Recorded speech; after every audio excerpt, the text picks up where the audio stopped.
bersatu dalam doa. Tuhan benar, inilah kami bejana-Mu Tuhan. Kami rindu biarlah Tuhan yang terus pakai kehidupan kami untuk menjadi alat kepanjangan kasih-Mu. Kami rindu biarlah kehidupan kami boleh bergerak seturut apa yang menjadi kehendak Tuhan. Biarlah Tuhan yang terus menolong kehidupan kami. Biarlah kami juga boleh terus bergantung, bersandar, dan menjadikan Tuhanlah kekuatan kami satu-satunya. Kami bersyukur Tuhan untuk waktu di mana kami boleh bersekutu beribadah bersama. Saat ini adalah kesempatan bagi kami untuk dapat kembali belajar akan firman-Mu. Kami rindu Tuhan, biarlah firman-Mu boleh menolong kehidupan kami kembali.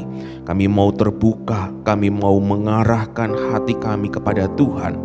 Biarlah Tuhan sekali lagi layakkan kehidupan kami. Tuhan yang juga tolong hamba-Mu yang lemah, yang terbatas, yang tidak layak ini Tuhan yang juga boleh layakkan. Tuhan yang boleh pakai untuk menjadi alat kepanjangan kasih-Mu ya Tuhan. Sembunyikan hamba-Mu di balik kayu salib-Mu. Kami rindu biarlah Tuhan sendiri yang mengajari kami akan firman-Mu. Terima kasih Bapa di surga, inilah segala doa kami. Dalam nama Tuhan Yesus kami berdoa, kami bersyukur pada Tuhan. Amin. Silakan duduk saudara yang kasih dalam Tuhan. Selamat pagi saudara yang terkasih dalam Tuhan. Shalom. Kita bersyukur pada pagi hari ini boleh berkumpul bersama. Saudara yang kasih dalam Tuhan, hari ini kita akan sama-sama merenungkan sebuah tema yang diberikan dengan judul Bejana Tanah Liat. Bejana Tanah Liat. Mari kita buka Alkitab kita di dalam 2 Korintus pasal yang keempat. Kita hanya membaca ayat yang kelima sampai ayat yang ke-10. 2 Korintus 4 kita akan melihat ayat yang kelima sampai ayat yang ke-10.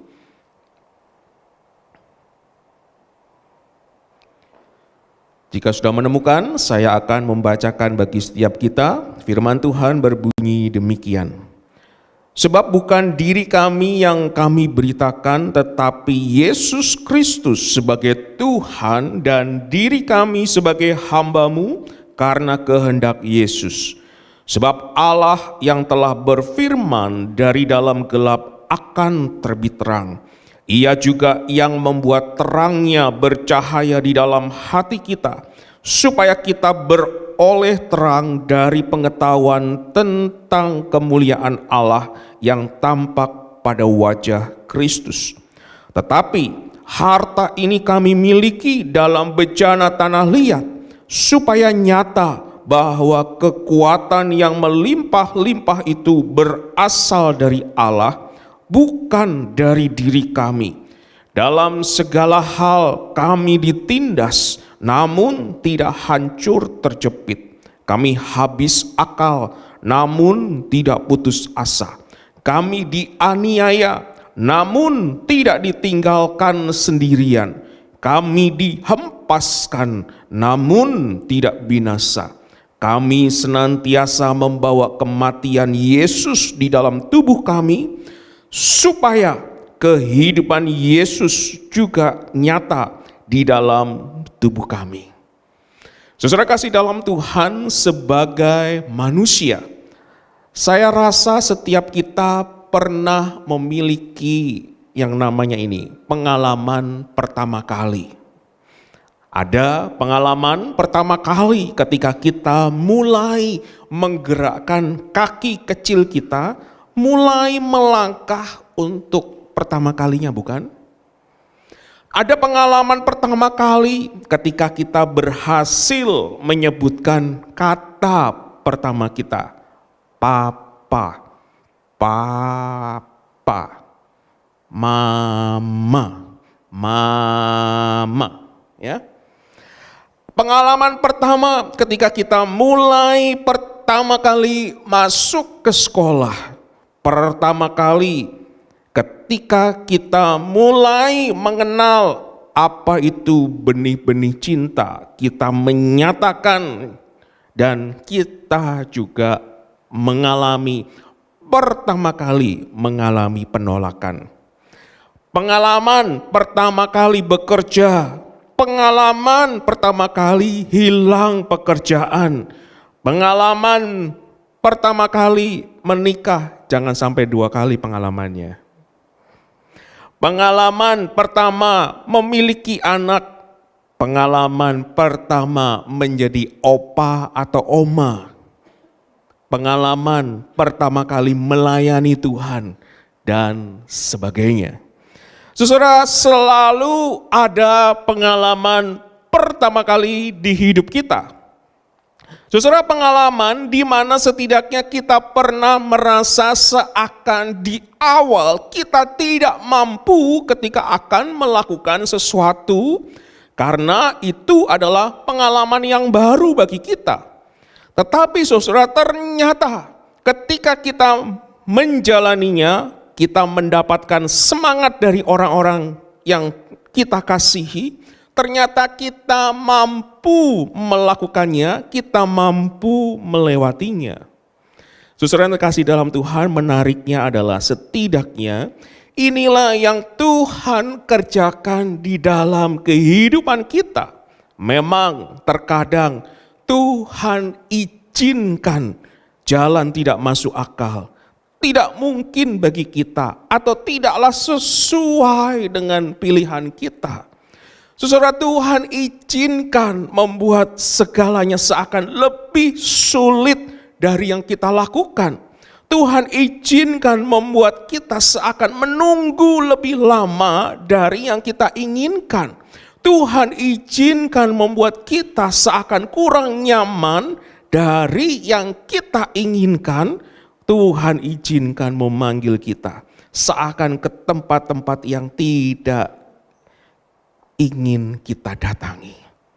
Saudara, walau sepertinya di awal kita merasa tidak mungkin kita dapat melewatinya, seakan kita tidak mampu. Tetapi saudara, setelah kita menjalaninya dengan bersandar kepada kekuatan Tuhan, hasil akhirnya kita dapati jauh lebih baik daripada yang pernah kita bayangkan. Saudara, hari ini kita akan belajar. Ternyata yang pertama adalah ada kekuatan yang lebih luar biasa. Ada kekuatan yang lebih luar biasa. Saudara, Paulus mengatakan di dalam ayat yang ke-7, tetapi harta ini kami miliki dalam bejana tanah liat, supaya nyata bahwa kekuatan yang melimpah-limpah itu berasal dari Allah, bukan dari diri kami. Saudara, sebagai manusia, ketika kita memiliki sesuatu yang berharga, tentu saudara sudah sewajarnya kita akan menjaga dan kita akan menempatkan barang yang berharga tersebut di tempat yang berharga, bukan di tempat yang aman, bukan seperti berangkas pribadi di rumah atau safety box di bank tertentu, supaya aman, terpantau dengan kamera pengawas 24 jam. Saudara, tentu kita tidak menaruhnya sembarangan. Misalnya kita menaruhnya di kaos kaki, di kotak rokok, di kaleng susu atau kaleng biskuit. Saudara, kita walaupun kita mungkin pernah melakukannya, tapi setidaknya kita akan menaruhnya di tempat yang aman, di tempat yang berharga. Tetapi saudara, ketika kita membaca perikop ini, kita mungkin bertanya-tanya, kalau begitu mengapa Tuhan tidak menaruh barang-barang berharganya di tempat yang kelihatannya paling berharga dan aman? Saudara, kenapa bejana tanah liat yang ketika jatuh atau terkena benturan maka akan cepat sekali mudah untuk pecah? Saudara, kita mungkin pernah berpikir bahwa kita tidaklah cukup berharga, kita tidaklah cukup kompeten untuk dipakai oleh Tuhan. Ketika kita diminta pertama kali untuk jadi kapten, atau mungkin kita diminta pertama kali memberikan kesaksian, Ketika kita diminta pertama kali memimpin doa, menjadi worship leader, menjadi singer atau terlibat di dalam pelayanan, kita mungkin pernah dengan rendah hati mengatakan, jangan saya deh Pak. Atau mungkin kita mengatakan, ini aku, utuslah dia. Mungkin kita akan mengatakan, jangan saya deh. Yang lain saja, ada yang lebih baik dari saya. Saya tidak mampu, saya tidak bisa berdoa. Saya tidak bisa pimpin share. Saya tidak bisa memberikan kesaksian dan lain-lainnya. Saudara, kita mungkin berpikir bahwa kita tidak layak karena memiliki terlalu banyak masalah dan kegagalan di masa lalu ataupun masa sekarang. Tapi saudara, pada kenyataannya kita telah salah. Karena saudara, yang berharga bukan kita. Yang berharga bukan kita, tetapi siapa yang ada di dalam kita. Yang berharga bukanlah apa yang menyimpan harta itu, melainkan harta itu sendiri. Saudara, seseorang seperti Bill Gates mungkin dapat menawarkan paket yang lebih mahal untuk digunakan oleh Tuhan. Atau mungkin beberapa artis Hollywood dapat memberikan paket yang lebih menarik untuk digunakan oleh Tuhan. Tetapi saudara, yang paling penting adalah sebenarnya bukan bungkusnya. Bukanlah bungkusnya, melainkan apa yang ada di dalamnya, saudara. Yang paling penting bukan bungkusnya, bukan apa yang ada di luar, tetapi apa yang ada di dalam. Dan terlalu banyak orang yang begitu teralihkan, mereka gagal fokus oleh siapa diri mereka daripada siapa dia yang ada di dalam diri mereka. Mereka mencoba melakukan sesuatu untuk Tuhan dengan kekuatan mereka sendiri dibandingkan mereka melakukan sesuatu dengan kekuatan dari Tuhan melalui kekuatan Roh Kudus. Saudara yang terkasih dalam Tuhan, kata yang digunakan oleh Paulus di sini adalah bejana tanah liat. Saudara, kata ini mengacu kepada peralatan tembikar biasa. Pada waktu itu, bejana tanah liat atau pot tanah liat ini sering digunakan oleh masyarakat umum untuk menyimpan biji-bijian, menyembunyikan barang berharga mereka di dalam, menyimpan minyak untuk menyalakan lampu mereka. Saudara, perhatikan di sini bahwa Paulus tidak berkata, kami tidak seperti vas dari dinasti Ming. Kami adalah pot coklat murah yang bisa dibeli di Informa atau yang lainnya. Saudara, tidak.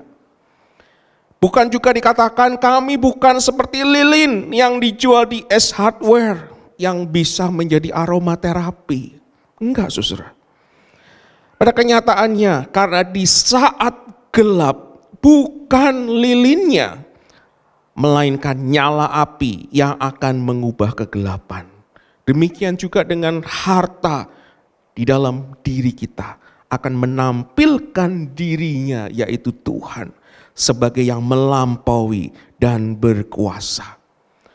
Kebenarannya adalah apa yang membuat seseorang berharga bukan yang tampak di luar, melainkan apa yang ada di dalam dirinya.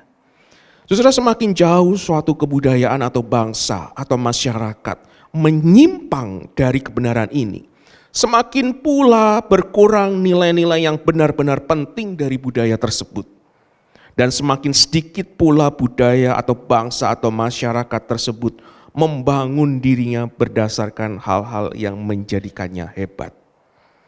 Saudara, kita hidup dalam budaya yang telah mengambil perubahan tajam ke arah yang salah. Saudara, ada sebuah survei yang pernah mencatat bahwa Amerika menghabiskan kurang lebih 18 miliar dolar per tahun untuk kosmetik. 24 miliar untuk perawatan kulit. 38 miliar untuk produk perawatan rambut. 5 miliar untuk peralatan kebugaran dan keanggotaan gym. 64 miliar untuk produk dan layanan penurun berat badan. 13,2 miliar untuk bedah kosmetik. Tetapi juga menghabiskan 134 miliar untuk makanan cepat saji dan 175 miliar untuk alkohol. Dan ini saudara, siklus tanpa akhir, terus berputar tanpa akhir. Artinya apa saudara? Bahwa banyak orang sering mengisi diri mereka dengan harta yang palsu. Dan ketika pot itu pecah dan isinya di dalam terlihat, maka seketika kita menyadari bahwa ternyata tidaklah menarik sama sekali. Atau akhirnya kita melihat betapa dangkalnya diri kita atau seseorang. Tetapi saudara, justru yang terjadi sebaliknya bagi kehidupan orang yang hidup di dalam Kristus. Saudara, kehancuran justru mengungkapkan keindahan, kemuliaan yang ada di dalam diri mereka. Kehadiran pribadi yang berkuasa yang lebih dari diri mereka. Saudara, kata yang dipakai untuk kuat kuasa dalam bahasa aslinya yaitu dunamis. Saudara, kata ini kuat kuasa atau kekuatan atau power berasal dari kata dunamis. Dan kita mendengar kata dinamit dan dimulai dari kata ini saudara. Saudara, kuat kuasa Tuhan berbeda dengan kuasa yang dipikirkan oleh dunia dan apa yang ada di dalam dunia. Kuasa Tuhan tidak menginjak-injak, tidak menjajah atau mendominasi orang lain, tetapi justru kuat kuasa Tuhan itu mempersatukan manusia, meruntuhkan tembok, memulihkan perkawinan, membangun kembali keluarga, menyembuhkan hati yang patah, mengampuni dosa-dosa terdalam, memberikan harapan di saat-saat tergelap, dan memberikan terang di gelapnya lembah kematian. Karena pada dasarnya saudara, harta ini sumbernya berasal dari kebesaran Allah dan tidak pernah berasal dari kelemahan kita. Jadi ini yang perlu kita perhatikan. Saudara, ada sebuah tayangan di televisi, di YouTube kalau kita pernah melihat, yaitu judulnya Antiques Roadshow.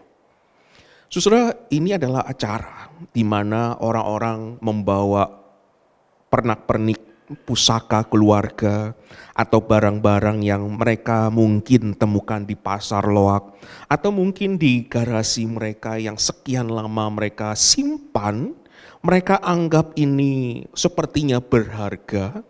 Lalu mereka akan menjualnya ke tempat yang acara ini, Antique Roadshow. Lalu saudara, hostnya ini nanti akan menawar, dia akan melihat dulu barang ini. Apakah ini sebuah barang yang berharga atau barang yang sepertinya biasa.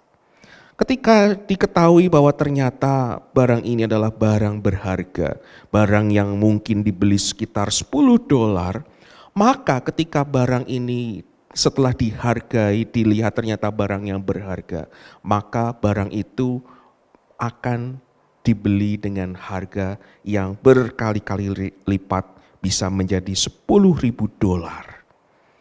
Terkadang vas yang biasa dapat menjadi vas yang luar biasa. Saudara, harta terbesar bisa datang dalam keadaan biasa. Saudara, demikian yang terjadi dengan banyak sekali tokoh Alkitab, para rasul, bapak gereja, para teolog, para misionaris. Saudara, mereka orang biasa layaknya kita. Tetapi saudara, ketika mereka menyerahkan dirinya, mereka mau dipakai oleh Tuhan. Mereka bersandar kepada kekuatan besar yang ada di dalam diri mereka. Mereka menyadari kekuatan besar itu datangnya dari Tuhan. Saudara, maka mereka melakukan pekerjaan besar bagi Tuhan.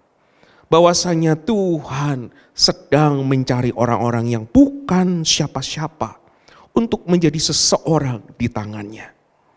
Saudara, Tuhan melakukannya agar ketika hal-hal besar terjadi, orang-orang di sekitar kita hanya akan sampai pada satu kesimpulan yang aku tahu hanyalah tidak mungkin dia orangnya. Tidak mungkin dia tidak begitu pintar, dia tidak sekuat itu, dia tidak fasih bicara. Itu pasti karena Tuhan. Saudara, Tuhan ingin dunia melihat apa yang dapat dia lakukan melalui orang-orang yang percaya hanya kepadanya. Dan itulah sebabnya saudara, Tuhan menaruh harta Injil dalam bejana tanah liat yang rapuh, yaitu diri kita. Semakin lemah kita, semakin banyak yang bisa Tuhan lakukan melalui kita. Saudara, saya rasa kita kenal dengan orang ini. Ya, dia adalah Billy Graham. Seorang hamba Tuhan terkenal yang berhasil menjadi pengaruh bagi dunia ini. Saudara, apa rahasianya dari kehidupannya sedemikian rupa menjadi berkat bagi banyak orang? Saudara, kita tidak dapat menjelaskan kesuksesannya hanya dengan kecerdasannya, atau dengan khotbah-khotbahnya, atau dengan pengalaman kehidupannya. Saudara, mengapa Tuhan membangkitkan seorang pemuda dari North Carolina ini untuk melambungkan kekristenan di seluruh dunia? Saudara, bertahun-tahun yang lalu seorang penulis memberikan jawaban ini. Bahwasanya Tuhan menggunakan Billy Graham karena Tuhan tahu Tuhan dapat mempercayai Billy dengan kemuliaannya. Billy tidak akan mencoba mengklaimnya untuk dirinya sendiri. Penjelasan tersebut seharusnya membuat kita bertanya, kalau begitu, dapatkah Tuhan mempercayakan kemuliaannya kepada diri kita, bukan? Yang kedua, ternyata saudara, Tuhan punya proses.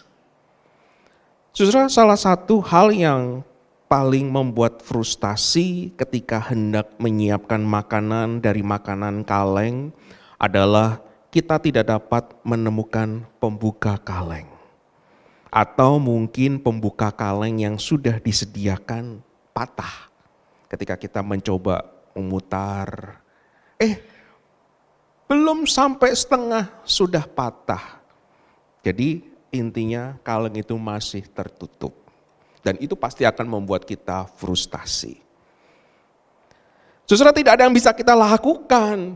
Kita mau coba pakai palu, batu, linggis, kapak, gergaji, tidak cukup untuk mengeluarkan apa yang ada di dalam kaleng tersebut.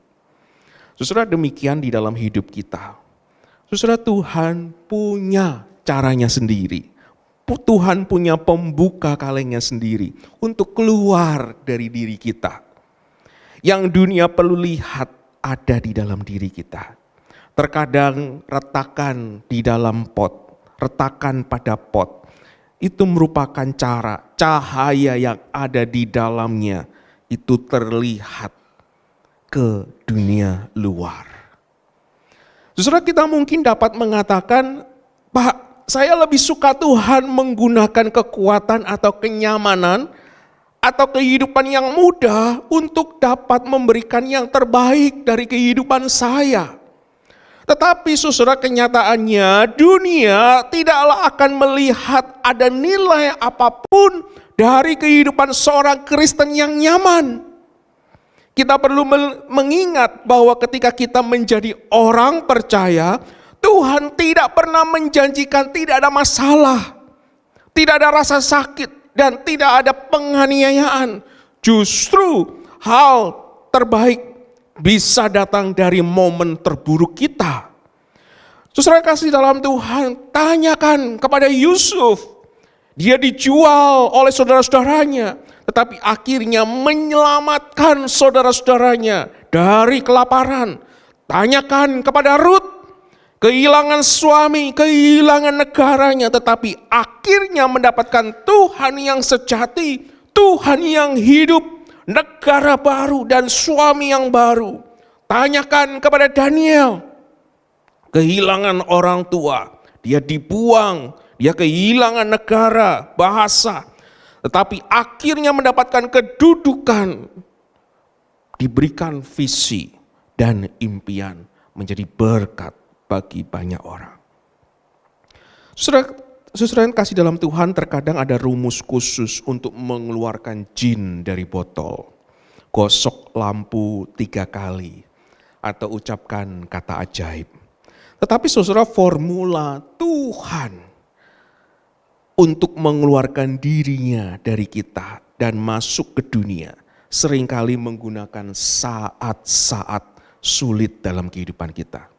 Saya ulangi, formula Tuhan untuk mengeluarkan dirinya dari kita masuk ke dalam dunia seringkali menggunakan saat-saat sulit dalam kehidupan kita. Saudara, orang Kristen tidak mempunyai kesulitan yang lebih banyak dari orang non-Kristen. Semua sama masalahnya. Kecuali jika orang Kristen tersebut dianiaya karena keyakinannya. Saudara, umat Kristiani dapat mengidap penyakit kanker. Dia juga dapat mengalami kesulitan keuangan. Dia juga dapat mengalami patah tulang, kesulitan di dalam pekerjaan, masalah di dalam keluarga. Tetapi perhatikan ini. Tetapi Tuhan akan menggunakan kesulitan itu jika kita mengizinkan Tuhan untuk menjadi bukti kepada dunia akan kehadirannya dalam hidup kita. Saudara, pertanyaan yang perlu kita renungkan adalah, apakah selama ini kita mengizinkan Tuhan melakukan itu dalam kehidupan kita? Atau ternyata kita masih dengan kekuatan kita mencoba untuk bertahan, berjuang sendiri di dalam dunia ini. Saudara, yang ketiga, yang terakhir, ternyata kehidupan Yesus itu dimulai di mana hidup saya berakhir. Saudara, kebanyakan benda akan kehilangan nilainya jika benda itu rusak. Tetapi sebaliknya terjadi dalam kehidupan orang Kristen. Karena kehancuran adalah sarana yang melaluinya kuasa Tuhan itu dinyatakan.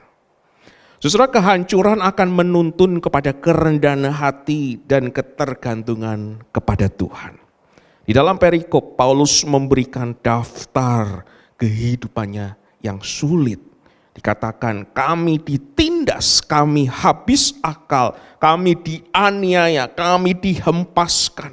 Dalam bagian suratnya, Paulus juga mengatakan ia pernah alami kapal karam, digigit ular berbisa.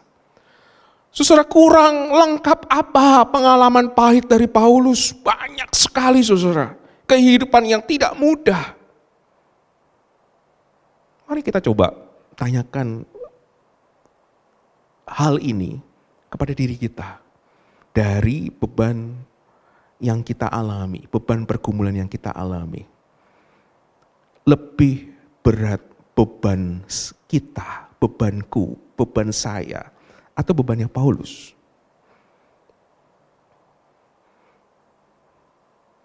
Bukankah ternyata beban pergumulan kita ini tidak ada apa-apanya, saudara, dibandingkan Paulus, bukan? Saudara, kehidupan yang dilalui Paulus bukan kehidupan yang mudah. Hidupnya seakan hancur, saudara. Hal ini dapat dikatakan hidupnya seakan-akan hancur. Kehidupan orang percaya ketika mengalami hal ini, dia akan dapat dikatakan ia hancur. Tetapi saudara, menariknya adalah ketika kita memperhatikan perikop ini dengan seksama, ada frasa atau ada kata menarik, yaitu namun, saudara. Namun, bahwa kehancuran yang dialami tidak berhenti sampai di sana, bahwa tekanan hidup yang menekannya itu tidak membuatnya terpuruk, saudara. Kehidupan Paulus tidak berhenti sampai di sana. Saudara, pengrajin piano Theodor Steinway, beberapa waktu dalam persiapan saya sempat tanya kepada Kakak Nabas, Kakak Nabas ada tahu tidak foto Theodor Steinway? Ternyata tidak tahu. Jadi saya juga tidak bisa menayangkan foto Theodor Steinway, saudara. Ya, jadi Theodor Steinway pernah mengatakan dalam wawancara, mengapa piano buatannya bisa menghasilkan nada yang begitu indah. Dia mengatakan bahwa tekanan seberat 40.000 pounds yang diberikan kepada 245 senar piano itu yang menciptakan harmoni yang indah.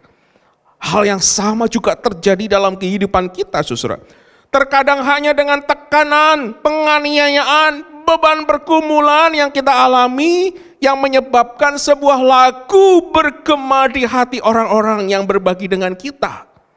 Bukan berarti seorang Kristen tidak dapat jatuh, tetapi justru ketika dia jatuh, dia akan selalu bangkit kembali. Karena di dalam kelemahan dari periuk tubuh Paulus, dikatakan tertindas, bingung, habis akal, teraniaya, terhempas. Justru kuat kuasa Tuhan itu dinyatakan. Ia tidak hancur, terjepit, tidak putus asa, tidak ditinggalkan sendirian dan tidak binasa.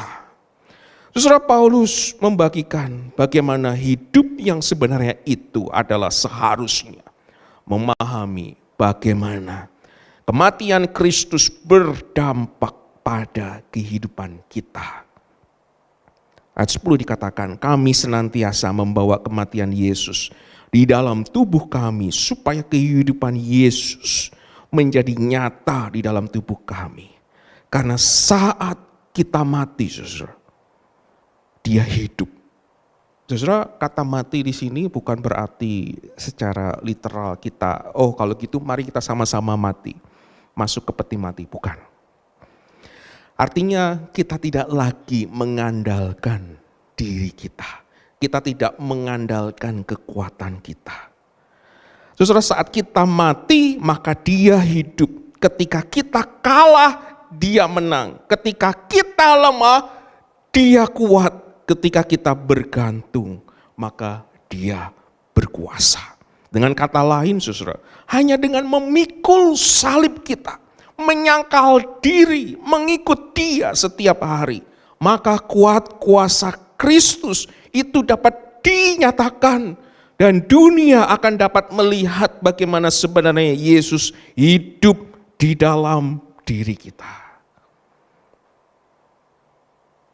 Bagaimana caranya? Teruslah mendekat kepada Tuhan, saudara. Hidupilah saat teduh kita setiap harinya. Teruslah berdoa, teruslah membaca dan merenungkan dan melakukan firman Tuhan setiap harinya. Sadarilah kita punya harta yang berharga di dalam kehidupan kita. Harta itu memberikan kita kuasa, kekuatan untuk kita melewati dunia yang gelap ini. Dan Tuhan bermaksud memberkati dunia dengan menyembunyikan Injil di dalam bejana tanah liat, yaitu kita yang tampaknya penuh dengan keretakan, kekurangan, tidak terlalu mengesankan dan hebat di mata manusia dan dunia. Saudara, Tuhan menyembunyikan harta itu di dalam diri kita. Saudara, pertanyaannya adalah, apakah kita benar-benar menyadari bahwa ada kekuatan yang luar biasa di dalam diri kita. Apakah kita mengandalkan kekuatan luar biasa itu di dalam hidup kita? Atau pada kenyataannya kita masih memakai kekuatan kita di dalam kita menyelesaikan beban pergumulan yang kita hadapi saat ini. Ketika di dalam pekerjaan, kita masih mengandalkan kekuatan kita, bukan kekuatan dari kuat kuasa Tuhan. Di dalam masalah, di dalam keluarga, kita masih berusaha dengan kekuatan manusiawi kita. Bukan kita mengandalkan kekuatan yang luar biasa yang ada di dalam diri kita. Lalu pertanyaan kedua adalah, apakah kita akan mengizinkan Tuhan memproses kita supaya kuat kuasanya itu dinyatakan. Saudara, ada kalanya kita tidak suka yang namanya proses. Ada kalanya kita suka yang namanya instan. Kalau bisa langsung jadi. Tetapi saudara, Tuhan memakai proses supaya kuat kuasa Tuhan itu semakin nyata dalam kehidupan kita. Tuhan memakai pergumulan, Tuhan memakai permasalahan, hal-hal yang tidak baik. Dan Tuhan proses itu supaya kita semakin sadar Tuhan itu luar biasa dalam diri kita.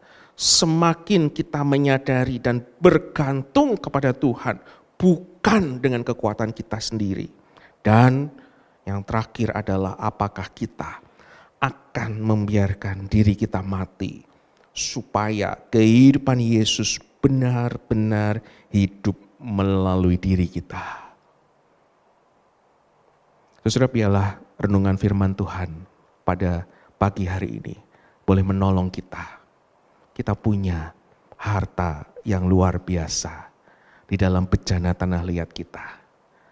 Dan Tuhan mau memakai bejana tanah liat kita ini yang terbatas ini untuk dipakai oleh Dia, menyatakan kuat kuasa Tuhan yang besar, yang dahsyat itu, bahwa Dia adalah Allah yang hidup. Dia bukan Allah yang mati. Dia adalah Allah yang selalu menyertai kehidupan kita. Dia akan dapat menolong kehidupan kita melewati segala pergumulan kita, sehingga kemuliaan Tuhan dinyatakan. Mari kita tundukkan kepala kita. Bapa dalam surga, kami bersyukur untuk firman-Mu hari ini yang boleh kembali mengajari kami. Bahwasanya kami punya harta yang luar biasa dalam hidup kami, yaitu Engkau. Terima kasih kalau Engkau sudah mau mati bagi kami dan Engkau hidup bagi kami. Terima kasih karena kami sudah percaya kepadamu. Kami punya Tuhan sebagai juru selamat kami. Kami punya harta yang luar biasa berharga ini. Ada kalanya Tuhan kami mudah lupa dan mudah sekali jatuh. Mengandalkan kekuatan kami sendiri dibandingkan kekuatan Tuhan. Tapi hari ini Tuhan kembali ingatkan kami supaya kami kembali bergantung kepada Tuhan. Biarlah Tuhan yang tolong kami. Kami terus sadar, kami juga boleh semakin mengandalkan-Mu dalam hidup ini. Sehingga beban, pergumulan, segelap apapun, kami dapat tetap kuat, kami dapat melewatinya bersama dengan Tuhan. Dan biarlah hanya nama Tuhan yang dimuliakan. Bapa di surga, terima kasih untuk firman-Mu. Biarlah Engkau yang terus berbicara kepada setiap kami. Di dalam nama Tuhan Yesus kami berdoa. Amin.